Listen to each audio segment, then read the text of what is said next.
on this Zoom right now, many of whom are faculty members at UC San Diego. We have faculty members and participants from institutions across the US. So it's a real diverse group of people who may bring some other aspects to the conversation about how this is treated at their institutions.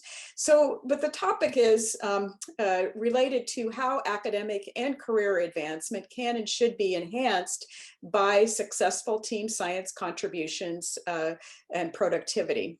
And the goal for team science members within your institution is to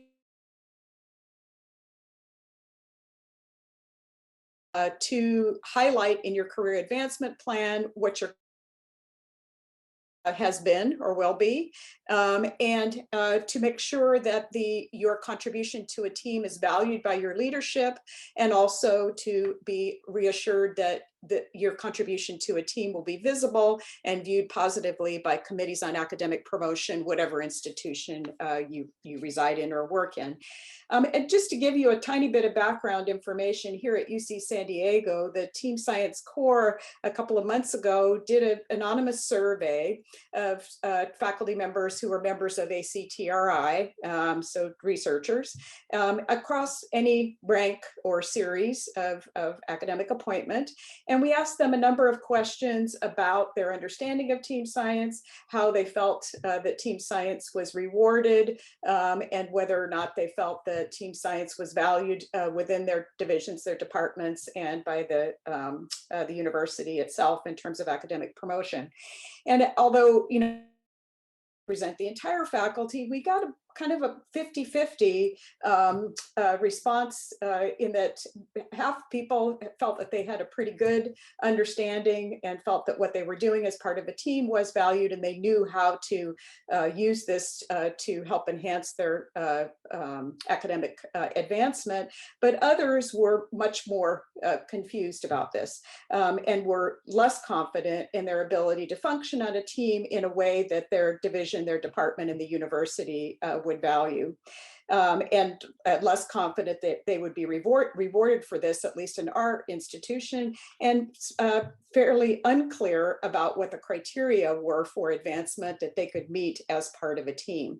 So some of the things that came up in the comments were sort of the push-pull from the traditional approach to a sole PI being the avenue to advancement, and that being part of a team where you're maybe not the PI, you're a co-investigator, is less valued. A little bit of push-pull for young faculty members or new faculty members early in their career who are advised to gain independence from their mentor, and yet they may be part of a team that includes their mentor. So that a little bit of confusion on that. There's some concern and questions about how middle authorship on a publication, one of the key three things that in your academic career that you're judged on is your publication record. And if middle authorship is not deemed as valuable as first authorship or senior authorship, how that might play against you or for you in a team science setting. And there were also questions that were raised about traditional models, at least at UC San Diego, where allocation of resources in facilities and indirect costs tend to follow the PI's department as opposed to being allocated across members of the team. So that, it in some ways could influence possibilities for academic advancement. And so I think the call from this survey, our take-home message, was that our faculty, at least some of them, do need some guidance in how to make the case that their team contribution is valuable, and that the work that they're contributing to couldn't be done as well without their contribution to that team. So I'm going to now pass it on to Dr. Kaur first to make some remarks, and this is an open discussion, so please put questions in the Q&A and we'll try to respond to them as we can, but wanted to ask Dr. Kaur and Dr. Kelbs to give their sort of points of view from the academic advancement leadership. Passing it on to Dr. Kaur. Okay, so thank you so much, Dr. Chambers, for having myself and Dr. Kelps, who is, of course, chair of our School of Medicine academic review process. At UCSD, we are nested in a series set of requirements. The Academic Personnel Management, known as the APM, has specified various categories of university engagement. And this is based on a variety of different series. So I will very loosely categorize them as research series and clinical series. And Dr. Kelps, please forgive me. But since we have outside individuals on the line, I don't want to overly complicate it. The departments, however, set the criteria. So although each faculty member has performance areas of research, service, and teaching, these criteria that are very granular actually set the department level. So review committees take the departmental criteria and take the candidates' achievements and match them against the departmental criteria, which I've actually not seen to date in departmental criteria specifically. Then it's up to the reviewers to consider this as perhaps a large participation in a collaborative work. So so reviewers have to take the departmental criteria and then address your area of expertise. It's certainly true that participating in team science definitely broadens your role and increases your scope. There are some downsides though, because in the research series, it's not clear what the elements of your contribution are. So you have to write down in some area of your promotion paperwork, and in the UCSD, this would be your candidate statement, exactly what your specific area of expertise and your contribution was to the team science effort that could not be replaced by somebody else. So why was your role integral to the development of this science? This, however, by review committees in the recent past in the research series has not supplanted what first or last authorship on publications would garner you in terms of your career review and in terms of establishing independence. So it would be helpful in your team development to be able to carve out a piece of the project where you could demonstrate that you had a unique role in the leadership of that project, or what unique tool you developed, perhaps a methods paper or some element that was unique to your intellectual contribution. The second area that's a pitfall in team science, of course, is independence. Just as Dr. Chambers alluded to, for junior faculty, there's a criteria of independence.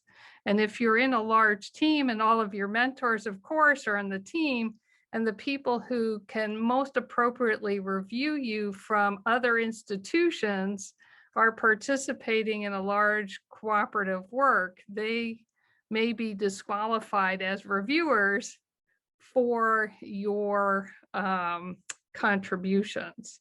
So it's very important that the leadership, your independence aspect be addressed. And it is possible at UCSD to have the people who are outside the institution, who are your collaborators, to still submit a letter that's not an independent letter, but a letter that attests to your unique contribution and why your involvement in the project was quintessential to getting the project seen to fruition. So you can have collaborators provide supporting letters, even though they're not considered to be independent reviewers. If you are in the HS clinical series, the criteria for independence is not as heavily defined, and we definitely welcome the contributions that our clinical colleagues make to team science. And I think Dr. Kalbs, because she's the SOMCAP chair, can really discuss how those contributions are considered in more detail. So I would pass it to Dr. Kalbs. Thank you. And Cindy, there we go. She's out. Okay, thanks, Tina. Thanks, Mary Pat. Just for those of you who don't know UCSD and School of Medicine, SOMCAP reviews clinical faculty who aren't going to be otherwise reviewed by the campus cap for appointments, accelerations, appraisals, and that. And then we also review the Clinical X series, which may be unique to UCSD as well, for appointment and promotion at the associate and full professor rank, along with appraisals, accelerations, and that. And the scholarly and creative activity within the HS clinical series is pretty loosely defined and broadly applied, whereas for the Clinical X, which is really more of a clinician researcher track, is defined a bit more traditionally through publications, and that is Mary Pat addressed. So speaking on the HS clinical series side, where the primary activity of the faculty member is clinical work, we look at a variety of products that could be defined as scholarly and creative, and team science would fit into this nicely. And I think we look less at first or last author, but more at that the faculty member has done some activity and that their role in any papers, projects, and that is really clearly defined. So it's very important in your file to address, as Mary Pat said, what your contribution was. And this has to really start, I think, within your division and your department to make sure that they understand what team science is and how that works, and that is addressed at the departmental level. And then in the personal statement, for you to address maybe even for your audience, considering that some people may not really understand this, that you put a bit of a definition in what your role is, what you did, again, what your unique contribution was, and then in any publications that are listed, if there are many authors and you're in the middle of those authors, that again, you spell out exactly what you did. At the SOMCAP level, that's really helpful because we can look and say, well, this faculty member may not have been first or last, but they've got lots of publications that they're on. We really understand what their role was, and that will be looked upon favorably at the SOMCAP committee level. Thank you. Thank you for those comments. So and Greg Ahrens put in the chat box, which hopefully those at UCSD are aware of, and I presume this happens at other institutions as well, that we're now required in the School of Medicine in your bio and bibliography that you submit for merit advancement or promotion to annotate and describe your contribution for every new publication. So I think it's, sort of puts the emphasis on you identifying what your unique role was. But if I'm hearing what you, Cindy and Mary Pat, are saying, is that also needs to be pulled into the statement so that unique contributions and your role are really highlighted in a way that the division chief and department chair can also appreciate that and present it that way to the committee that's reviewing the promotion or advancement. What Dr. Ahrens says is correct, but it's pretty limited what you put in your bio bib. And so the personal statement, I think, is under the importance of that is often under recognized by faculty. I think where they need to be thinking that they've got people that have no idea who they are or what they do that are reviewing their file. And so the more that they can explain what they did, they their unique contribution was, how much work it took, what their again, their kind of intellectual property was, the better it will serve them as they go through the review process. That's great. And so since we have Sean Burke and Chris Wiese on, who are our experts on team science, I'm wondering if Sean or Chris, you have any comments or recommendations in terms of how academic advancement can be enhanced by team science contributions.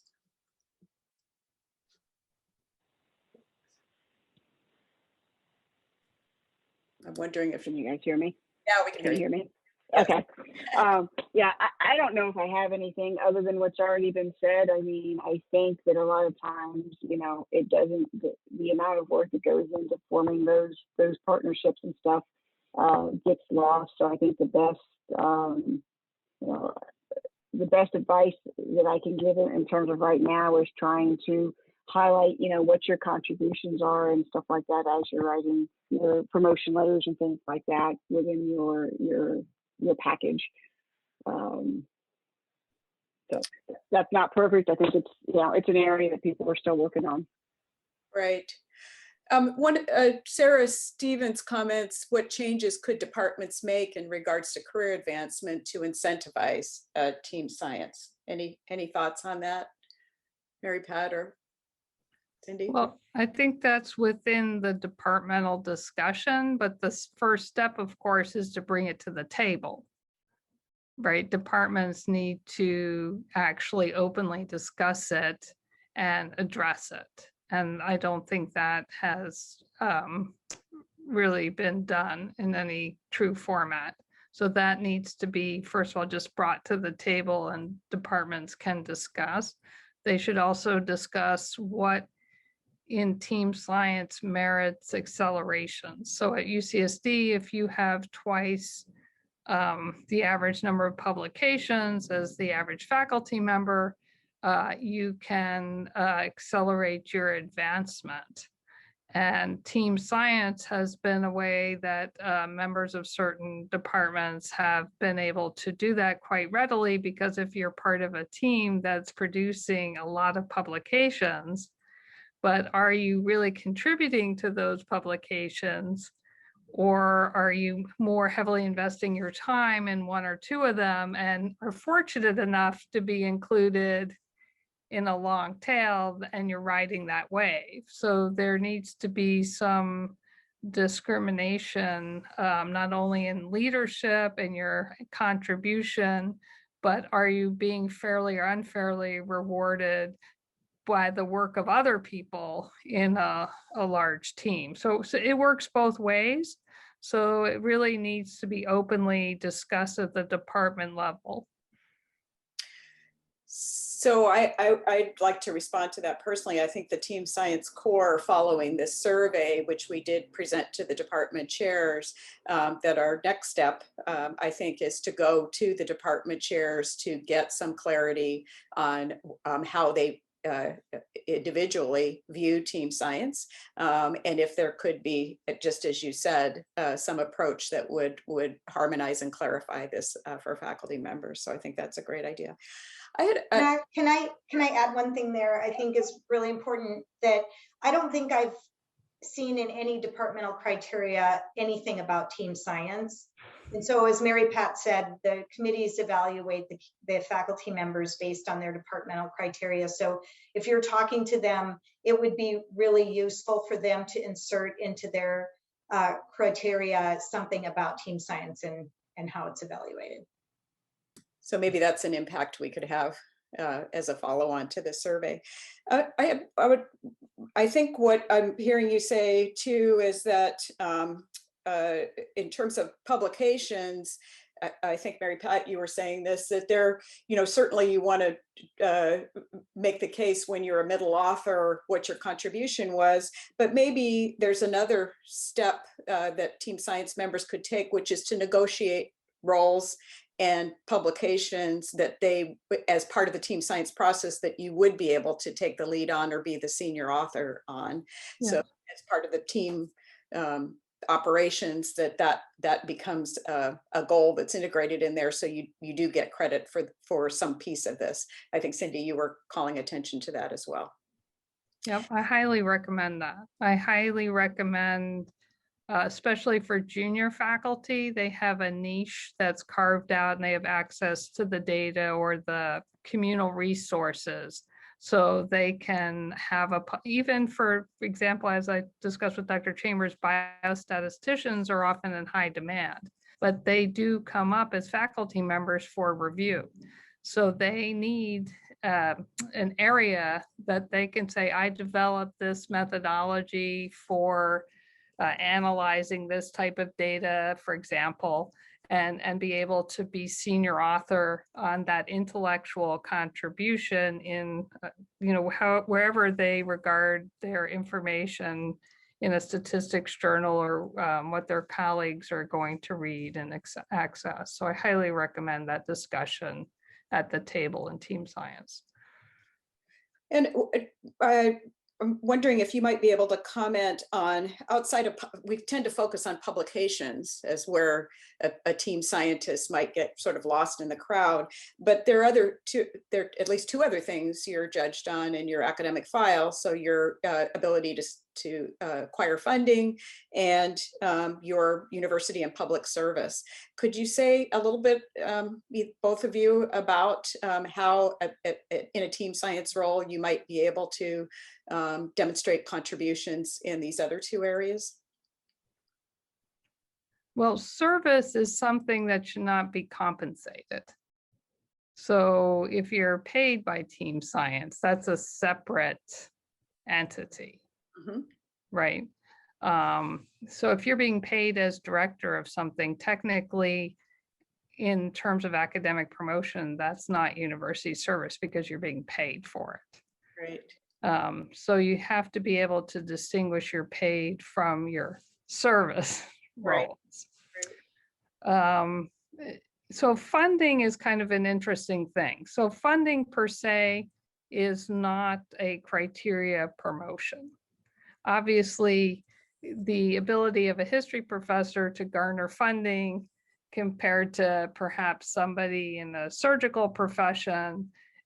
So funding is an acknowledgement of your status of your research, right? So if you are able to parse up the amount of the project that you control in terms of funding. So if each person has a personal allocation in that project, that would be what the scope of your involvement, another indicator. Got it. Right? Of course, awards are another outside recognition. So if you receive an award as part of this team, what your involvement in the project was that enabled your team to get this award. That should not be under-recognized because that's really the goal, is to bigger and better science. Right. Comments, Cindy? Yeah, so service, I think, can be achieved in many ways. So if you're involved in a team science project, you likely are involved in professional societies, maybe journal reviews on the topic. So just make sure that those opportunities, that you take advantage of those, or ask your team members about how you can get involved in that way.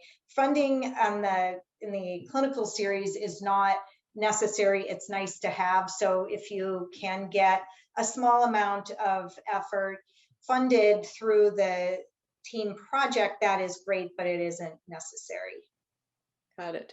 So it sounds like from the awards and maybe service aspect, being able to be elevated to a more visible presence by being part of a team could be an advantage in terms of advancement.